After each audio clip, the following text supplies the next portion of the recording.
Hello, I'm Greg Funfgeld, and I'd like to welcome you to our February 2021 Bach at Noon concert.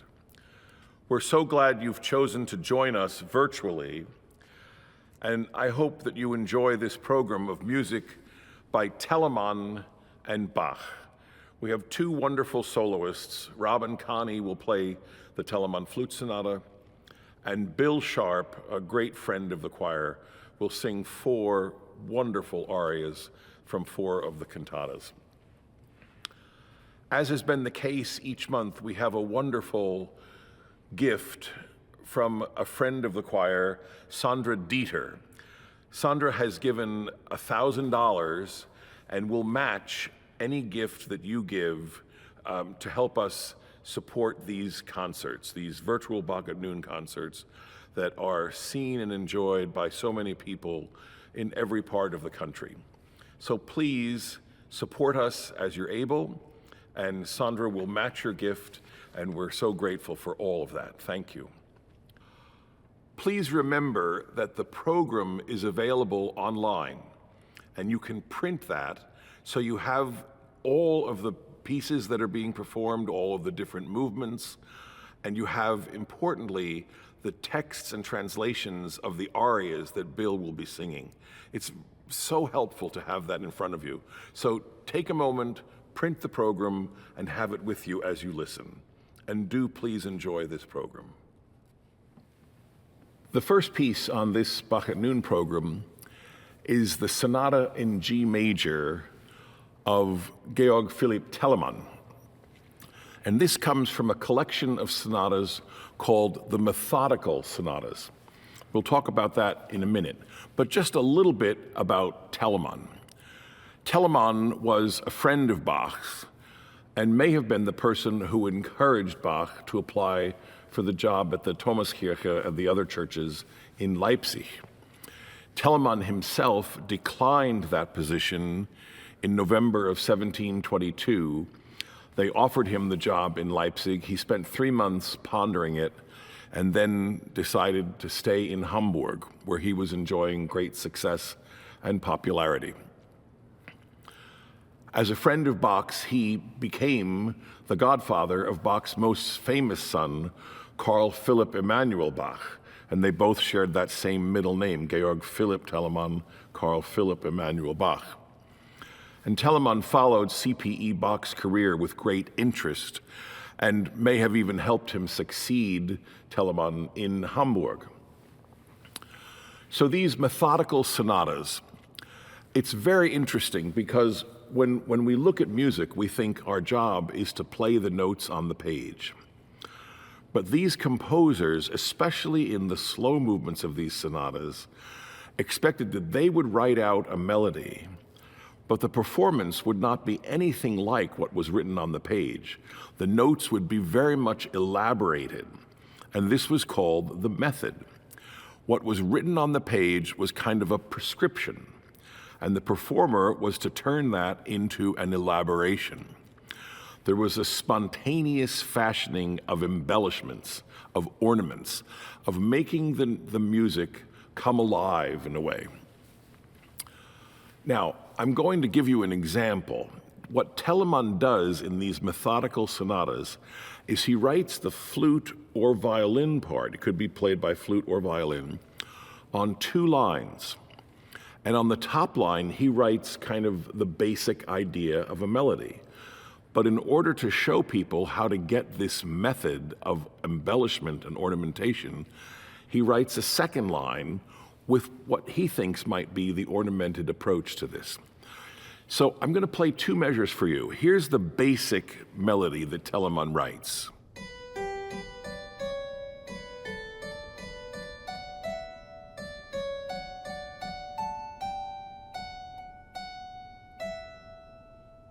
Now I'm going to play that again so you can hear it.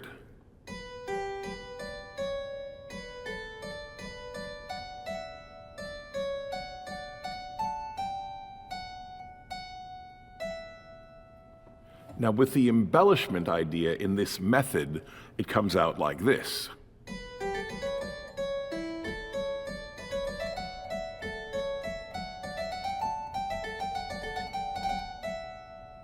So you see, there are a lot of notes added, a lot of extra rhythms, a lot of energy, and it's elaborated from that basic idea that becomes, etc. So this methodical sonata, one of 12 such sonatas published in 1728 and 1732, was a way that Telemann was trying to teach people how to ornament, to embellish, to make their own personal musical statement. This sonata is in 4 movements, slow, fast, and I'm joined by our wonderful principal flautist, Robin Kani, and our cellist, Arthur Fiacco. So the sonata in G major of Georg Philipp Telemann.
Well, it's our February 2021 Bach at Noon, and I'm so pleased to have Bill Sharp here.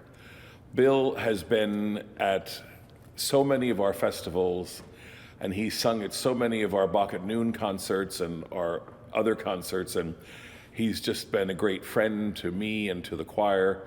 And so, Bill, we're thrilled that you're here. Thanks for joining us. I'm a lucky guy. It's been so many wonderful music-making times and good friendships. It's just great. Good. Well, we're so glad. Yeah. And Bill is singing 4 arias from 4 different cantatas. And I'm pleased to say that 3 of them were performed for the first time in Bethlehem during my time as artistic director. Cantata 73 was done for the first time in 2005. Cantata 36 for the first time in 1987, and Cantata 57 for the first time in 2011, and you were the bass soloist for that. Cantata 159 goes back in the choir's history. That was done for the first time in Bethlehem in 1908. My goodness. Yeah, it's amazing to think about that. Yeah. But this wonderful list of works performed that we've kept and all of the different years that all the different works have been done. So I went and had a quick look at that, getting ready for this performance. But Bill has been not only a wonderful soloist, but he's also been a judge regularly for the competition we do for young American singers, and has been very much a part of that project. It's a competition that's sponsored jointly between the Bach Choir of Bethlehem and the American Bach Society. And we hear 10 singers every other year, and then we award 2 or 3 prizes, sometimes an honorable mention. But Bill, just say a little bit about that competition and your experience. It's a wonderful opportunity, I think, and it's a real pleasure to listen to the young singers because there's so much talent out there, and it always delights me to find that people continue to get fascinated by Bach and want to rise to the challenge to sing this difficult music, the difficult and rewarding music. But I think it's been clearly an important launch pad for, there's several singers who are now really in the big time. Yep, that's true. Who were winners and competitors in that competition. So it's an important thing. Yeah. Sasha Cook was a winner early on, and of course Deshaun Burton and Jana Kritz, who has sung with us a great deal. Right. So there are a number of luminaries in that group, and it's been a great launching pad, as you say. Nola Richardson was another winner, and she's doing great things. It's a pretty impressive list of really fine artists. Yeah, that's great. Well, tell us what you have been doing since the pandemic put an end to all of the concerts. I know you haven't been singing very much. Doing a lot of the same things that everybody's doing. We, at where I teach at the Peabody Conservatory in Baltimore of Johns Hopkins University, and we never closed down, but we all went home. And so the teaching has been remote, and that's been a fascinating experience. I mean, I'm not going to pretend that it's wonderful and that we all love it. We've learned a lot of stuff from it, mostly how to work Zoom. And I can't wait to not work it anymore. Yeah, right. But we've learned some things about the process that are really pretty interesting and will carry over. You're right. I've sung almost nothing for all that time, except over Zoom to my students, showing them how I think they ought to do it. Mm-hmm. They humor me. But it's great to come back to it. It really, it's a thrill to, that first, in a room with another. Making music over the internet is just terrible, and even if you use one of these platforms that gives you the lowest possible latency and all that sort of stuff, it's just not the real thing, right? Right. Not making music with people. It's not. And of course, what so many people are doing is making it in tracks, layering tracks over each other, and sometimes coming out with things that sound great, but you listen to it and you think it's not the real thing. Yeah. It's just not. And when you do it, it just makes your hair stand on end, to have, because we're pretty used to it. Yes. Because in normal life we do it all the time, and then you go for months without doing it, and then you get back in a room with people, and man, you think, yeah, this is fun. Yeah. Well, the stimulation of being in a room with your colleagues and people with whom you've worked, and people who love the repertoire like you do, and there's a common sense of purpose and an energy, and nothing can replace that. And the striving to reach the goal, and Bach is probably the best example of a work. These are works of art that inspire you to strive to do your very best, because you want to grab that gold ring, and say, "Did we get it? That's it." And of course, I've come to think that it's actually never is, and that's why we keep coming back. We keep doing it again. We do the B minor Mass every single year, and I sing my one little song, and I think, gonna get that thing. One of these days, you're gonna say, "That's it." Well, Bill sings the Et in Spiritum from the B minor Mass, and I think sings it about as well as anybody on the planet. That's always a highlight for me. Well, it's a great, this memory of this string of that aria, and of course the piece, going back through the years off into the distance of time, and it's a wonderful thing. The experience that I have every time, of listening, because that's what, the soloists spend most of their time like this with their legs crossed, listening. And the spiritual journey that we all go on every time is, it stays in your mind. It stays in your mind. Yeah. I've come to associate the B minor Mass with my mother. Oh. Why? Because in the back of Packer Chapel, there's a sign that says in Latin, "This church was dedicated on the 30th of October," which is my mother's birthday. Okay. 1888? Something like that. I always read the Roman numerals. I figure it out. It's like X, X, X. And so, my mother comes into my mind.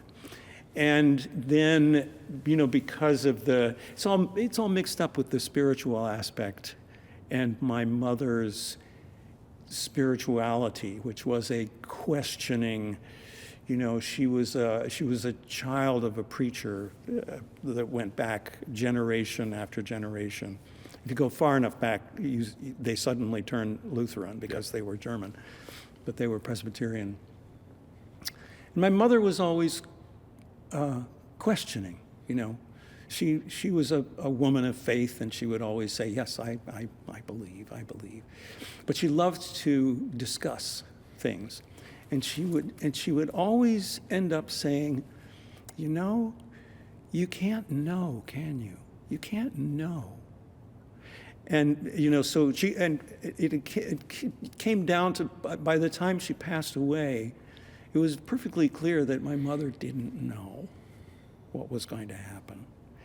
And why does that sort of meld together with my thoughts about the B minor Mass? Because the reason it moves me so much is the yearning, the desire for, the ebullience of the stuff that goes on right before I get up and sing this pastoral, beautiful aria, it's hair-raising, It's just electrifying, and you think, why? Why is it electrifying? I mean, what's underneath it? And it's because it's the yearning for salvation. Yes. It's the yearning for truth. And that was so much a part of Bach's life and the way he wrote these cantata arias, the passions, that yearning for understanding and for a peace at the end. Yeah. And I mean, I'm sure this has been said before about now, this time, the time of COVID, and Bach seems to mean something more to us. It becomes more real. There's so much death in Bach. And, we do know, and we've all learned and remarked on the fact that death was more present in Bach's day, in that time, 300 years ago. If you got sick, you might just die. Mm-hmm. There was a pretty good chance that if you got sick, you might not make it. And we kind of feel that now. We realize, you think, don't get it. You don't want to get it because, you might just die. Mm-hmm. And so it makes, this string of arias that we do, there's a lot of death in there. Yeah. And I think a lot of times when I teach Bach to my students, they sort of think, well, why is it so, that way, And I always want to say, well, the day will come when you don't think it's strange anymore. Yeah. Yeah. Well, that's a good segue. Let's just say a word about each of the arias that you're going to sing. We start with Cantata 73, which has a recitative that leads directly into the aria. The cantata is called Herr, wie du wilt, Lord, as thou will, and your aria is called Herr, so du wilt, Lord, if thou wilt. And it brings back that opening chorus in mind. And of course, at the end, it talks about those funeral bells. And, yeah. You want to do God's will even as you hear your own funeral bells. But right. Just say a little bit about... You hear them coming. You hear the funeral bells coming. And it strikes fear in your heart, but you say, no, my trouble is over. In fact, because faith tells you that it's actually good. Mm-hmm. And you can say goodbye. There's a lot of saying goodbye to the world in Bach, mm-hmm. as we find with one of the other arias. Right. And this is another one of those, where it's where the death is a beautiful thing. Mm-hmm. I love that aria. Yeah. I always have loved it for many, many years. Well, let me remind our listeners to print the program so you can read the German text and the English translations that are so beautifully rendered by Ellis Finger, oh, great. A good friend of ours. Good. That comes then, afterwards comes the aria from Cantata 36, a cantata for the first Sunday in Advent, and that wonderful exuberant opening, Willkommen. And right. the bass instrument, bum, ba, ba, bum, and then you sing Willkommen, and it has that wonderful exuberant quality. And this is music from a secular cantata that Bach actually wrote for a princess from Kürten in 1726. And then about 5 years later, it shows up in this sacred cantata for Advent with music, much the same spirit, wonderful energy. But say a little bit about. I'm not sure. Yeah, I'm not sure he changed the orchestral parts at all. I didn't really look at it, but the voice part, I looked at it, yeah. And the voice part is substantially changed, but it's the same character. And I mean, the worthy treasure who is being welcomed, I assume, is Christ, and we are the bride of Christ, and so that's it almost sounds like a wedding in a way, like a stately wedding march, mm-hmm. And it's so it's not unusual for arias which express this sort of personal. This is a very personal greeting to Christ. Christ's arrival. I assume that's why it's an Advent cantata. I didn't read the reading for the day, but frequently those arias which are in the persona of someone either welcoming Christ or Christ welcoming his bride. his bride. That's what this is, yeah. Then sounds very secular because it's so personal, Yeah. and they frequently sound like love duets or Yes. love songs, Right. Which is an ancient tradition. The Song of Solomon. When the Song of Solomon Yeah. got sort of turned into, Right. recreated Right. into that metaphor, and it's wonderful. It's a great contrast Yeah. to the first aria. Yes. And then speaking of contrast comes the incredibly beautiful aria from Cantata 159, Es ist vollbracht, which Yeah. of course are words that Bach sets in the St. John Passion for alto or countertenor with gamba obbligato, Yeah. and here with oboe and strings, and those incredible words, Es ist vollbracht, and you can feel the way that text inspires Bach in the music. Yeah, it's one of it's. I'm surprised. Bass singers who know Bach generally know that aria, but it's not the most known of Bach's arias, and once you know it, you think, wow, this is like one of the best ever. Mm-hmm. It's fantastically beautiful. Yep. And yeah, when you say I'm singing Bach, I'm singing an aria called Es ist vollbracht by Bach, and people always say, well, it's not really for you. You're supposed to be an alto. And you say, no, it's different. And did I read just a couple of nights ago that this was the cantata, the last cantata before he composed the St. Matthew Passion? It could be. I might have read that, which is an interesting thing because you could drop this into the St. Matthew Passion. Yeah, this is a passion aria. There's no It question. would be great. No question. Yeah. Oh, it's so moving. Yep. It just makes me crazy. No, it is. It's just exquisitely beautiful and Yeah. full of pathos. And that release, that sense of release, that the sorrow is over, the trouble is over, the Right. pain is over. I mean, Bach could do that better than anybody. Yeah, Es ist vollbracht. It all is finished, and then Welt gute Nacht. Yeah. Good night.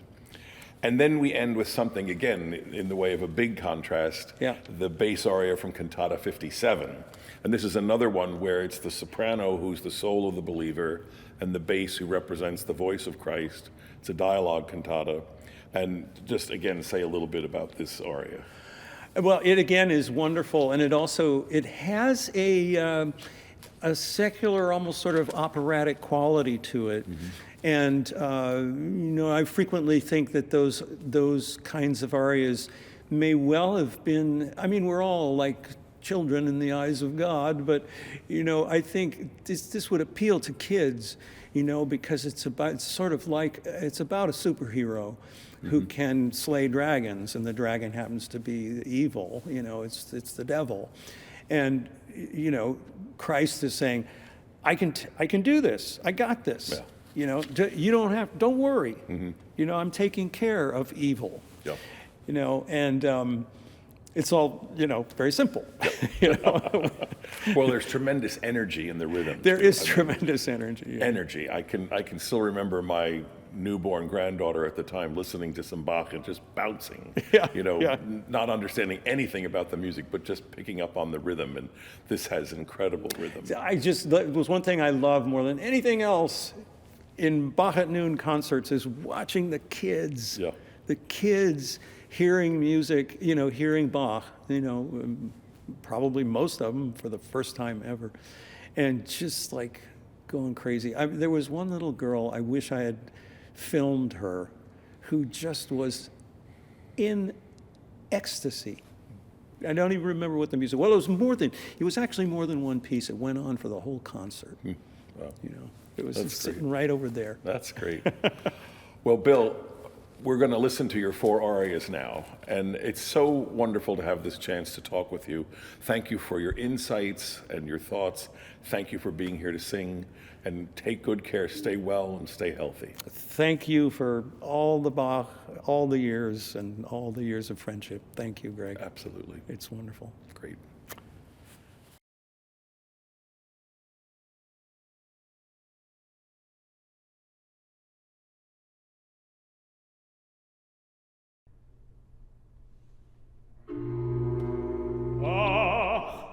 Unser Wille bleibt verkehrt, bald trotzig, bald verzagt.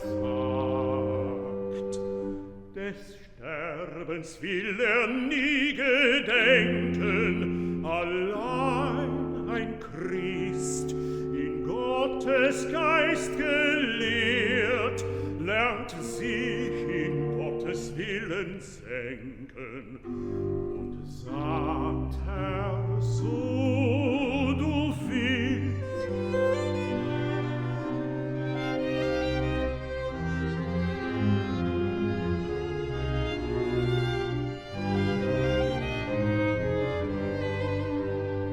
Herr, so du willst. Herr, so du willst. Herr, so du willst. So presst ihr Todesschmerzen, die Seufzer aus dem Herzen, wenn mein Gebet nur vor dir geht.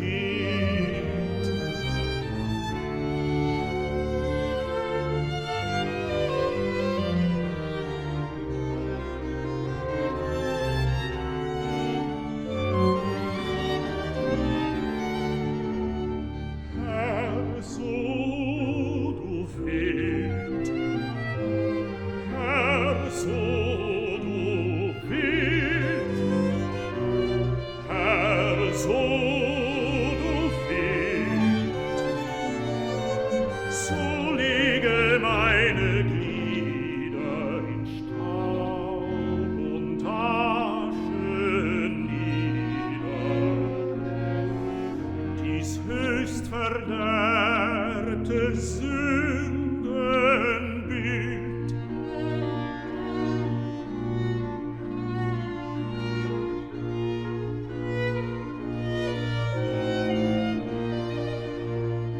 Herr, so du willst.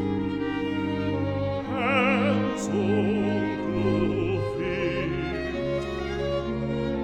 Herr, so du willst. So schlagt ihr Leichenglocken, so schlagt ihr Leichenglocken. Ich folge unerschrocken, mein Jammer ist nunmehr gestillt.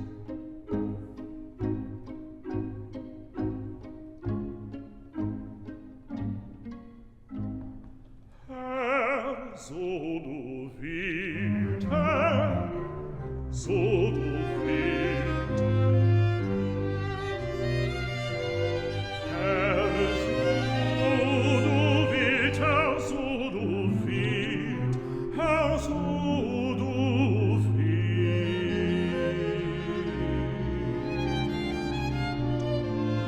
Herr, so du willst.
werter Schatz, willkommen, werter Schatz, willkommen,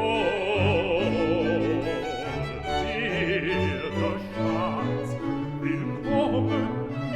willkommen, werter Schatz, willkommen, willkommen, werter Schatz, werter Schatz, willkommen, willkommen, willkommen, willkommen, werter Schatz.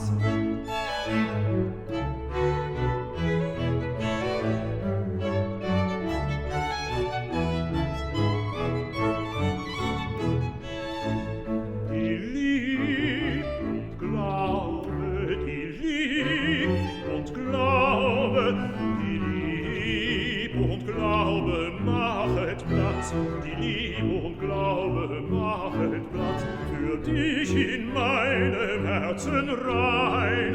Zieh bei mir ein, zieh bei mir ein, für dich in meinem Herzen rein. Zieh bei mir ein.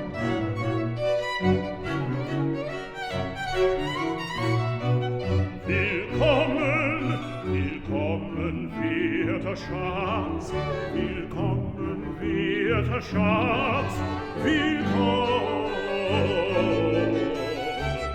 werter Schatz, die Lieb und Glaube, die Lieb und Glaube, die Lieb und Glaube machet Platz, die Lieb und Glaube machet Platz für dich in meinem Herzen rein.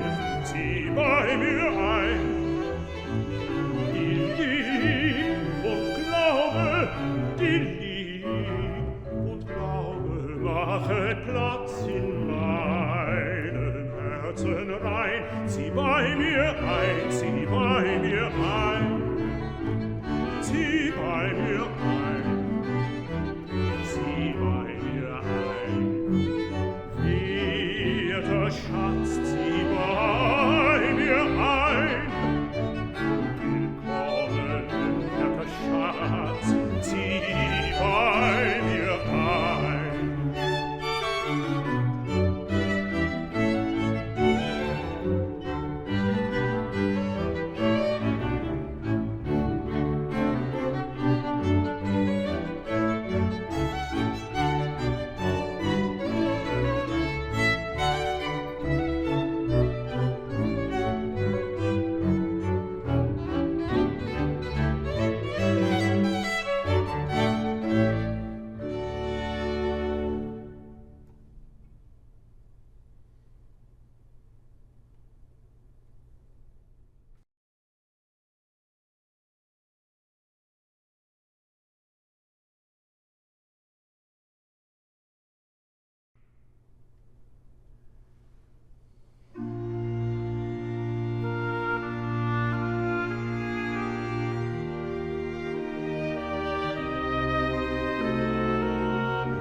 Ja, ja, ich kann die Feinde schlagen.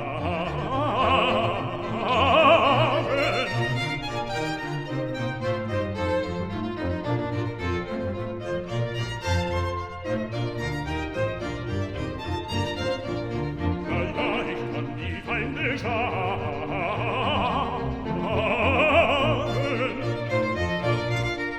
Die dich nur stets bei mir verklagen, die dich nur stets bei mir verklagen. Drum fasse dich, bedrängter Geist, fasse dich, bedrängter Geist, bedrängter Geist. Drum fasse dich, bedrängter Geist.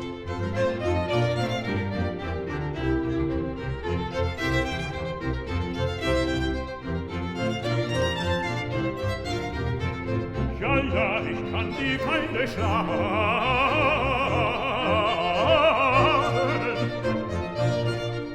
Ja, ja, ich kann die Feinde schlagen.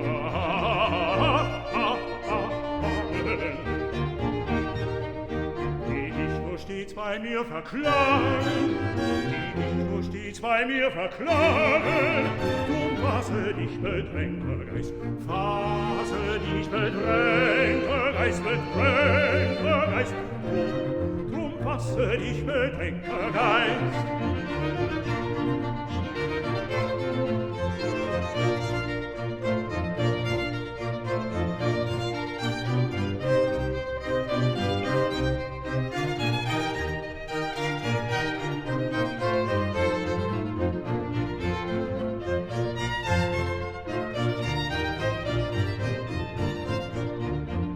Bedrängter Geist, hör auf zu weinen, hör auf. Hör auf zu weinen, hör auf. Hör auf zu weinen, bedrängter Geist, hör auf zu weinen.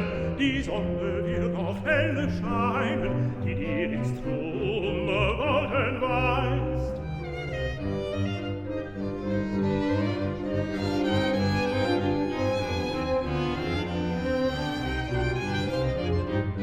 Bedrängter Geist, hör auf zu weinen, bedrängter Geist, hör auf zu weinen. Die Sonne wird noch heller scheinen, die dir aufs krumme Wolken weist. Krumme Wolken, die dir ins krumme Wolken weist.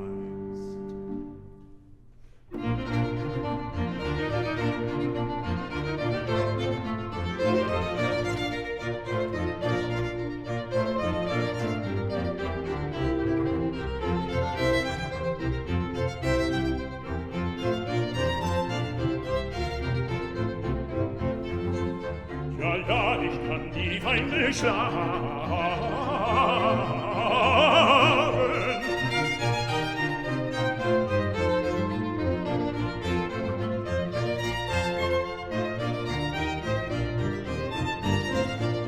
Ja, ja, ich kann die Feinde schlagen.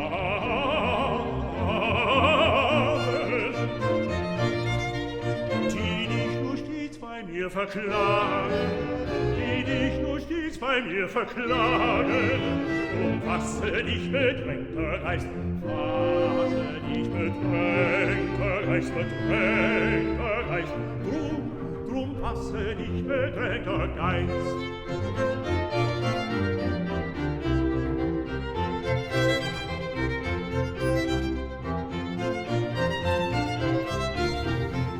Ja, ja, ich kann die Feinde schlagen.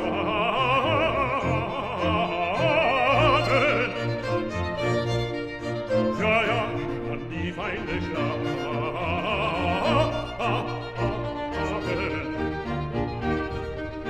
Die dich nur stets bei mir verklagen, die dich nur stets bei mir verklagen. Drum fasse dich, bedrängter Geist, fasse dich, bedrängter Geist, bedrängter Geist. Drum fasse dich, bedrängter Geist.